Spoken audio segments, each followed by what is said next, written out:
Jangan lepas dari ulama. Artinya apa? Kita semua sebagai warga masyarakat, kita kumpul di pengajian, datang dan kumpul duduk bersama para guru kita. Kita bangga banyak guru-guru kita, para asatidz kita yang masih peduli dengan umat, yang mau kumpul di majelis taklim, yang mau mengayomi dan melayani. Kenapa? Karena dengan ilmunya ulama hidup kita bisa jadi berkah. Begini banyaknya orang kagak ada yang nyenangin gua, nyakitin semua.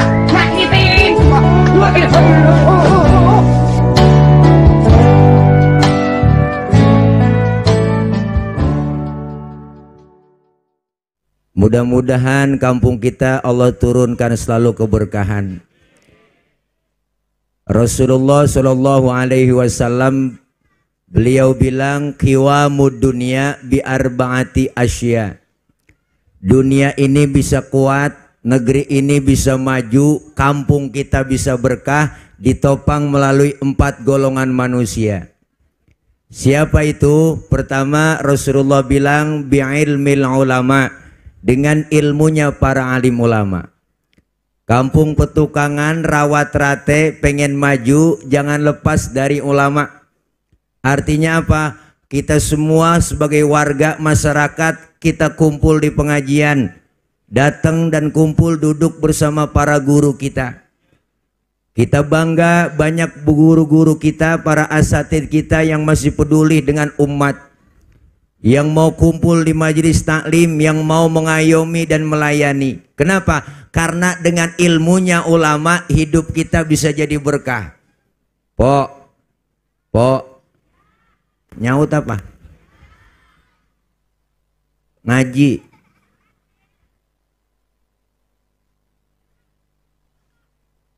Sebab kenapa para ulama-ulama kita tidak lain adalah beliau pewarisnya para nabi.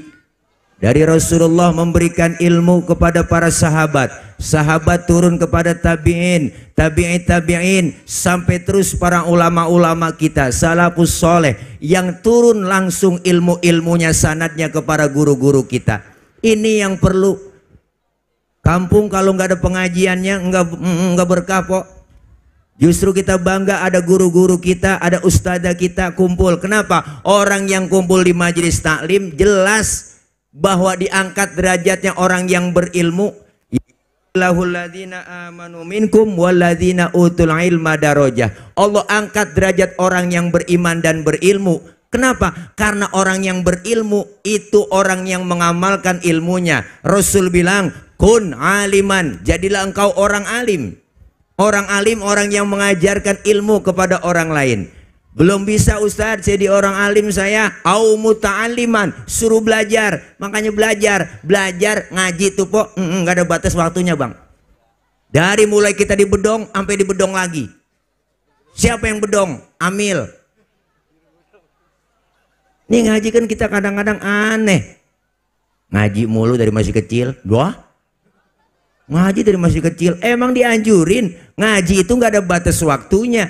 Duduk dengan ulama. Kenapa? Dengan ilmu hidup jadi mudah. Orang ada ilmunya gampang. Nih, ilmu bikin mudah. Yang terjadi malam ini, hari ini di Amerika, di luar negeri bisa kita tahu kok. Lewat apa? Ilmu teknologi, televisi, internet, ya kan? Ilmu. Termasuk ibadah ada ilmunya gampang. Mana buktinya? Orang tua dulu bu, pak, berangkat haji tahun 60 tuh, itu kan pakai kapal laut doang. 6 bulan pergi haji naik kapal laut. 6 bulan orang udah pada lupa, dia baru pulang. Berkelamaan. Tapi ada ilmu teknologi pesawat Jakarta Jeddah 9 jam nyampe. Ilmu bikin mudah. Ibadah tambah mudah. Makanya sekarang orang ngaji aneh, nggak mau kumpul di pengajian, padahal jelas fasalu ahla dzikri in kuntum la ta'lamun. Nanya sama ahlinya kata Allah. Kalau kita nggak tahu siapa ahlinya, Quran dan hadis. Siapa yang paham Quran hadis? Ya para ulama kita, ustadz, kiai, ustazah. Datang duduk nanya di majelis taklim. Ada ilmunya enak bang. Orang sekarang kan nanya doang, nggak dipakai. Ilmu agama diakaitin sama akalnya doang. Ustaz saya lagi sholat terus kentut, batal nggak itu Ustaz ya? Nah, batal Paul. Dimana-mana ilmu fikih pasti ngajarin batal lah kentut. Nah terus saya mau sembahyang lagi Ustaz, kira-kira wudhu lagi apa kagak? Ya wudhu lah, udah batal. Terus lagi wudhu saya basuh muka Ustaz, basuh. Itu dia Ustaz, nggak masuk akal. Masa yang kentut pantat yang dibasuh muka? Ada bocah sekarang nanya begitu po. Saya kagak jawab, saya diem aja. Saya baik tanya, lu kalau kentut yang malu muka lu apa pantat lu? Malu muka Ustaz, ya makanya muka lu yang dicebokin suwe lu. Nih pertanyaan yang dikaitin dengan akal-akalan. Yo kalau kita ngaji dikit po, nih po ngaji nih po, ngaji nih. Dalam ilmu fikih air kencing najis enggak? Dalam ilmu fikih air kencing najis. Air sperma najis enggak? Hah? Menurut ilmu fikih air sperma tidak najis. Air kencing. Pertanyaannya, kenapa ketika keluar air kencing kita tidak diwajibkan mandi hadas besar, padahal air kencing najis? Kenapa keluar sperma kita diwajibkan mandi hadas besar, padahal air sperma enggak najis? Terima pakai iman, akal main. Yang najis aja nggak perlu mandi hadas besar Pak Ustadz, apalagi yang nggak najis. Atau sebaliknya, yang nggak najis aja kita disuruh mandi hadas besar, apalagi yang najis. Akal main, jawab pakai ilmu. Mana ilmunya kita jawab? Andaikan saja kita habis kencing diwajibin mandi hadas besar, sehari 10 kali kencing. Apalagi musim hujan beser mulu. Berarti kan 10 kali mandi, kira-kira ampek, pilek, meriang kagak itu? Bener bang? Lah iya, Allah kasih mudah. Kenapa keluar sperma diwajibin mandi hadas besar? Karena keluar sperma nggak tiap hari, nggak tiap waktu, nggak tiap saat. Kalau nganten baru seminggu 4 kali 5 kali nggak ngapa-ngapa, nganten baru. Kenapa diwajibin mandi hadas besar? Karena melakukan hal kayak begitu memerlukan suasana yang beda, pikiran harus fokus, dan juga terkuras pikiran dan tenaga. Loh, mata meremelik, kaki pada kiting. Loh, diam bocah, lu kagak paham.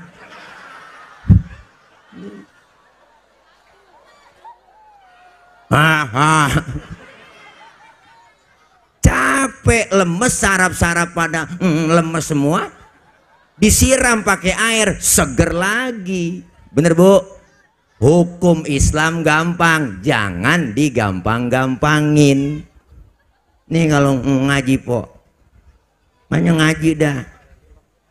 Luangkan waktu, jangan nyari waktu luang. Duduk dengan ulama. Alaikum bimujalasatil ulama wastima'il kalamil hukama. Duduk kalian bersama alim ulama, dengarkan fatwa nasihatnya. Kumpul sama guru. Ya Allah po, mandang wajah guru kita udah ibadah di majelis taklim. Almar'u ma'aman ahabba, kata Rasul. Siapa orang yang demen di dunia sama seseorang, ntar dikumpulin dia rame-rame di sorga bareng sama yang dia demenin. Kita demen bareng sama ustazah, kumpul ntar di akhirat kumpul bareng sama guru-guru kita. Ntar guru dipanggil di akhirat, ustazah, kiai-kiai, ulama, sama malaikat. Malaikat buruan nih, kata malaikat, guru ustaz masuk sorga, cepetan pintu sorga mau ditutup. Ntar dulu malaikat, murid saya belum nyampe di petukangan rawat rate. Oh, kata malaikat, udah kali duluan ke sorga murid lu. Guru langsung ngecek ke sorga, dilihat ke sorga nggak ada.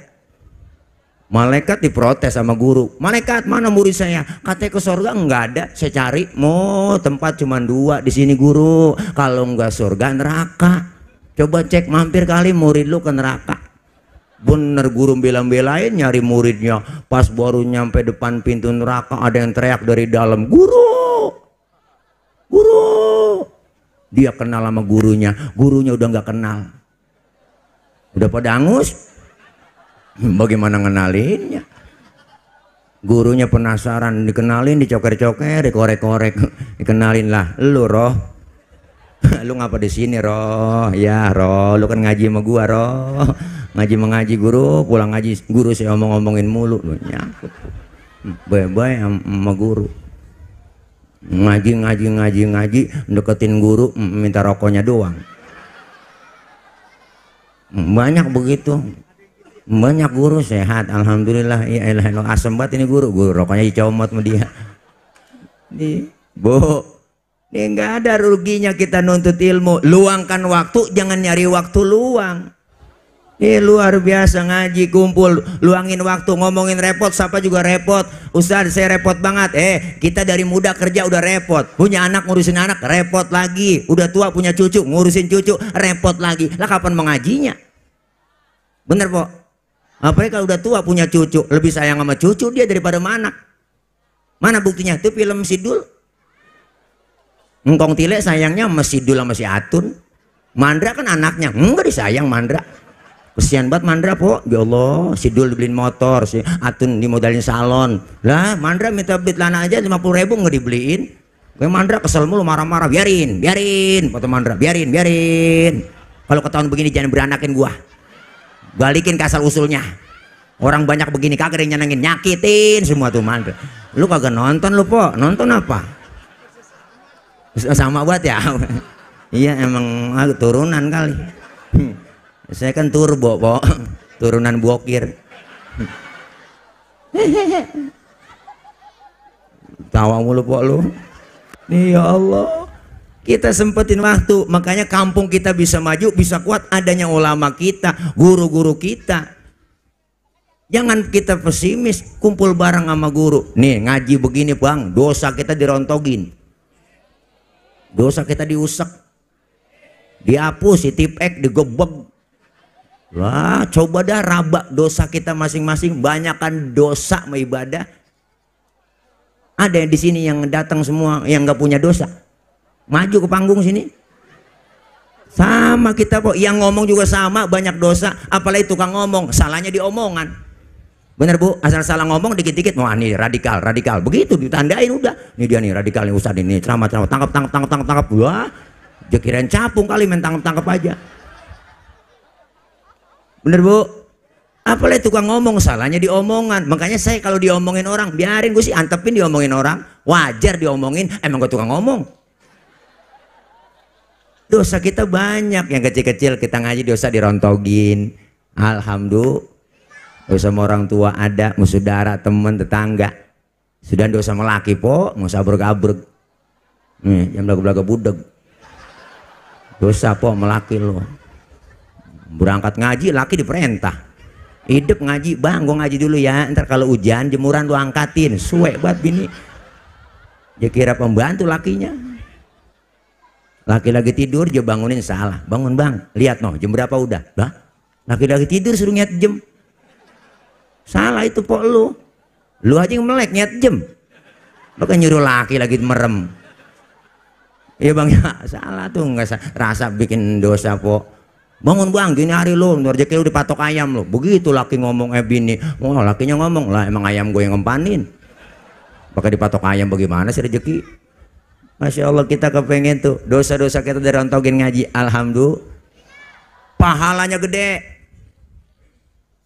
Bahkan guru kami Sayyidil Walid Al-Habib Ali bin Abdurrahman As-Segaf, beliau pernah bilang waktu ngajar, apa kata beliau? Andaikan saja pahala menuntut ilmu kelihatan oleh manusia, manusia akan saling bunuh-bunuhan untuk mendapatkan pahala nuntut ilmu. Saking kagak kelihatan pahala po. Nih kalau kelihatan kita udah pada mati kali berebut. Nih hebatnya kita, dicatat pahalanya sama seperti sholat sunnah 1000 rakaat. Duduk doang ngaji tuh, pahalanya 1000. Pernah kita sembahyang 1000 rakaat? Agak dah, agak bisa 1000. Terawih aja ngiat jadwal imam. Bayang terawih pakai ngiat jadwal imam, ya imamnya dia ya, lama ini, lama udah. Gue kesel banget kalau jadi imam ya, lama ini. Pindah kita terawih. Dia yang cepet, nah gue demen nih. Dia kalau imam cepet banget ini, dia nggak pakai usolli lagi,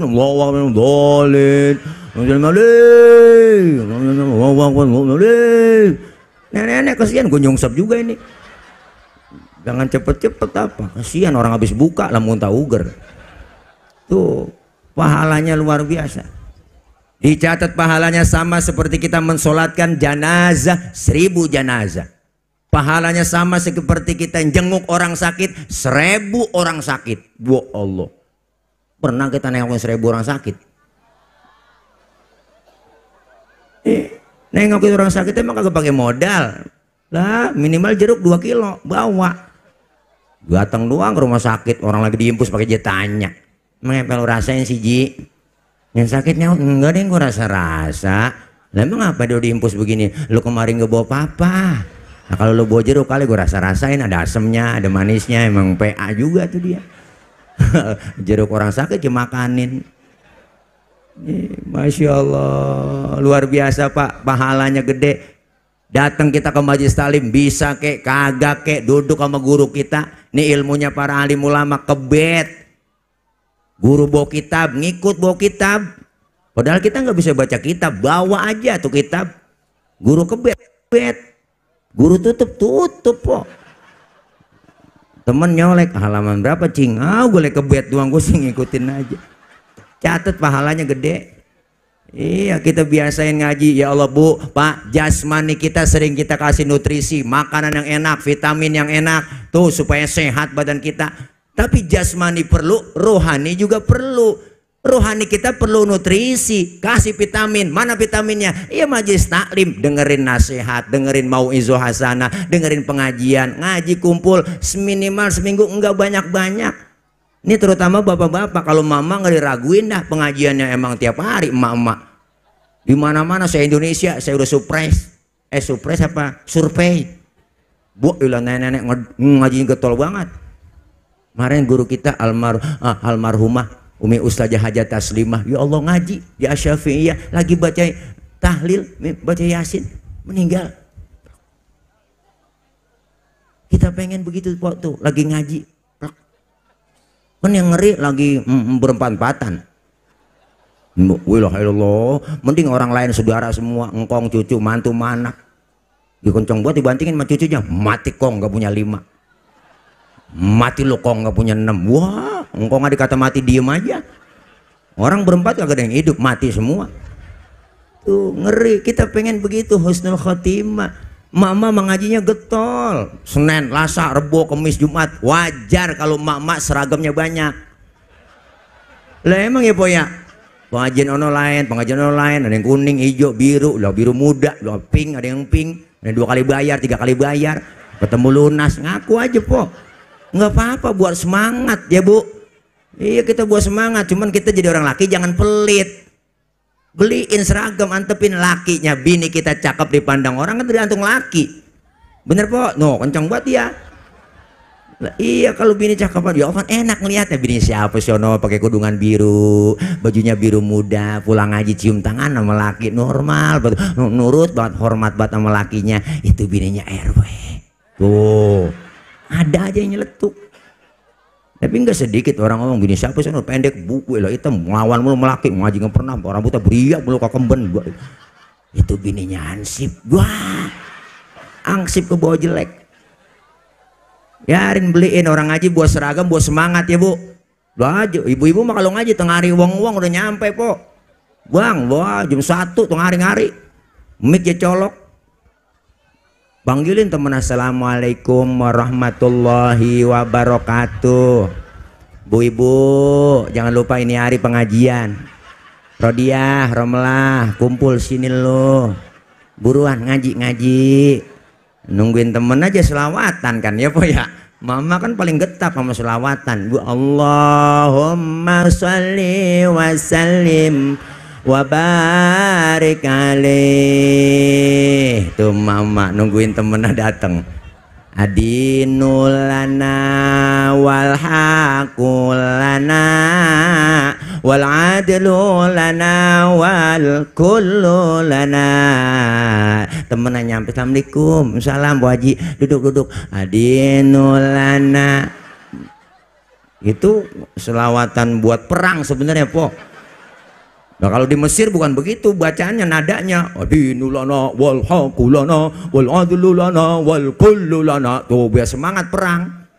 Pindah ke Indonesia versinya lain, adinulana wal nenek pojokan kleker ngaji getol dia, ngaji jam 1 pulang setengah 4. Bu ilaha illallah po, luar biasa tuh pahalanya gede ngaji.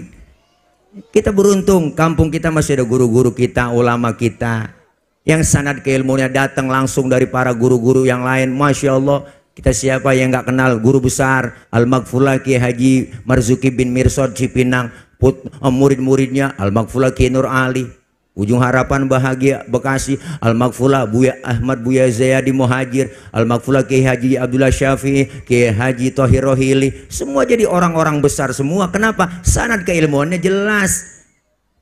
Makanya kita nggak rugi, kampung kita bisa maju, petukangan bisa kompak, bisa berkah. Ayo kita kumpul ilmunya para alim ulama, kita pakai, kita amalin dalam hidup dan kehidupan sehari-hari. Itu yang pertama. Yang kedua, apa yang bikin kampung kita maju? Yaitu diantaranya kata Rasul, bi'adlil umara, dengan keadilan para pemimpin. Pemimpin siapa aja Ustadz, bukan presiden doang, kita juga yang hadir semua ini pemimpin. Pemimpin dalam rumah tangga, pemimpin buat diri kita sendiri. Kalau pemimpinnya adil, insya Allah kampung kita, negeri kita aman.